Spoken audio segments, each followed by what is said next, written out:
Salam sejahtera, selamat bertemu. Pada video pembelajaran kali ini saya akan menjelaskan tentang karya ilmiah. Jadi, karya ilmiah ini nanti video pembelajarannya akan disajikan dengan beberapa potongan video. Jadi, yang pertama saya akan membahas tentang esensi karya ilmiah. Mari kita mulai, kita simak bersama-sama apa itu karya ilmiah. Jadi karya ilmiah ini menurut Kamus Besar Bahasa Indonesia adalah karya tulis yang dibuat dengan prinsip-prinsip ilmiah berdasarkan data dan fakta, yaitu didasarkan pada observasi, eksperimen, dan kajian pustaka.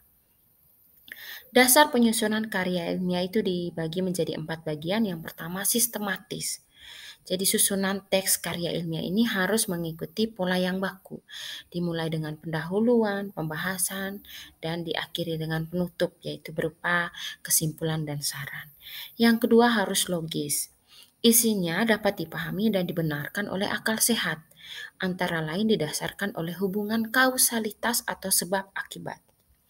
Yang berikutnya itu bersifat objektif atau impersonal, atau dia harus bersifat universal. Jadi universal ini artinya pernyataannya itu didasarkan pada pandangan umum, bukan dari apa yang dirasakan oleh si penulis, tapi diakui eh, oleh umum, ya. Jadi membuat sebuah penelitian karena didasarkan pada apa yang dilihat secara nyata dan seperti itu adanya. Jadi ada hubungannya dengan poin keempat yaitu faktual. Jadi kebenaran di dalamnya didasarkan pada kenyataan yang sesungguhnya, bukan berasal dari sesuatu yang diimajinasikan. Yang berikutnya tujuan penulisan karya ilmiah. Ada 4 bagian. Yang pertama, karya ilmiah ini bisa menjadi wahana untuk melatih ide. Jadi apa yang kita pikirkan, lalu apa yang kita lihat bisa dituangkan dalam bentuk tulisan berupa karya ilmiah. Kemudian yang kedua menjadi wahana transformasi pengetahuan antara sekolah dan masyarakat. Yang ketiga, untuk membuktikan pengetahuan dan potensi ilmiah yang dimiliki oleh siswa. Jadi, ketika diberikan sebuah masalah, siswa harus mampu menghadapi dan memecahkan masalah tersebut. Jadi, yang keempat, melatih keterampilan dasar dalam melakukan penelitian. Berikutnya, ciri karya ilmiah. Ada 6 bagian. Yang pertama, harus disajikan dengan logis atau masuk akal. Harus jujur, apa adanya sesuai dengan data dan fakta. Tadi kita sudah jelaskan harus bersifat objektif. Yang kedua, disusun dengan kerangka yang urut dan berkesinambungan. Yang ketiga, masalah yang dikupas dengan terperinci dan harus lengkap. Yang keempat, kebenaran dapat diuji. Yang kelima, berlaku umum, yaitu simpulannya cocok untuk semua populasi. Jadi, pada akhirnya mengakui bahwa penelitian itu benar adanya.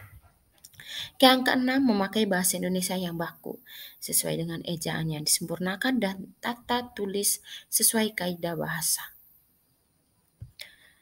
Lalu yang berikutnya kita bahas tentang bentuk karya ilmiah. Ada 3 bagian. Yang pertama ada karya ilmiah populer, kedua, karya ilmiah semi formal. Yang ketiga, karya ilmiah formal. Kita bahas satu persatu. Karya ilmiah populer, bentuknya ini biasanya berupa artikel. Jadi kalian akan temukan di surat kabar atau koran. Bahasanya tetap santai tetapi mengikuti aturan penulisan ejaan yang disempurnakan. Jadi bentuk penyajiannya berupa paragraf. Ya. Yang kedua, karya ilmiah semi formal. Bentuknya berupa makalah dan laporan biasa. Biasanya dia terdiri dari pelengkap awalnya itu antara lain halaman judul, kata pengantar, daftar isi. Sedangkan intinya itu terdiri dari pendahuluan, pembahasan, kesimpulan. Bagian penutupnya berupa kesimpulan dan saran. Dan yang terakhir, pelengkap akhir terdiri dari daftar pustaka.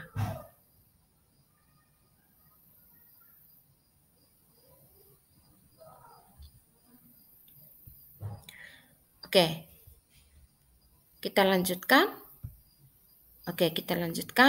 Yang berikutnya ada bagian yang ketiga berupa karya ilmiah formal. Jadi biasanya nanti ketika kalian membuat skripsi, tesis, disertasi, atau penelitian, biasanya kalian membuat karya ilmiah yang formal. Jadi mengapa disebut formal? Karena kalian harus mengikuti kelengkapan akademis dengan jumlah babnya itu terdiri dari 5 bagian. Biasanya halaman pelengkap awalnya itu terdiri dari halaman judul, lembar pengesahan, kata pengantar, abstrak, kemudian daftar isi, daftar tabel, daftar lampiran, kemudian bagian inti atau penjelasannya itu terdiri dari bab 1 pendahuluan, bab 2 telah kepustakaan atau kerangka teoritis, kemudian bab 3 metode penelitian, bab 4 pembahasan hasil penelitian, bab kelima penutup. Sedangkan pelengkap akhirnya itu terdiri daftar pustaka, lampiran-lampiran, kemudian indeks atau mungkin riwayat penulis seperti itu. Oke, yang terakhir, tujuan penulisan karya ilmiah ini adalah untuk mempublikasikan suatu ilmu pengetahuan kepada masyarakat melalui forum diskusi. Jadi, forum diskusi ini sebagai jembatan supaya si masyarakat ini dapat memperoleh informasi penting dari suatu hasil karya ilmiah secara terbuka. Jadi informasi dan tanggapan itu bisa berupa pertanyaan, sanggahan, kritik, dan saran. Oke, demikian penjelasan tentang esensi karya ilmiah. Selanjutnya nanti saya akan jelaskan tentang bagaimana ciri kebahasaan dari karya ilmiah. Lalu penjelasan tentang sistematika tadi itu dari karya ilmiah apa saja. Nanti kita simak pada video yang kedua dari karya tulis ilmiah. Sekian dulu esensi karya ilmiah. Terima kasih sudah menyimak video pembelajaran ini. Saya akhiri, selamat berjumpa kembali nanti.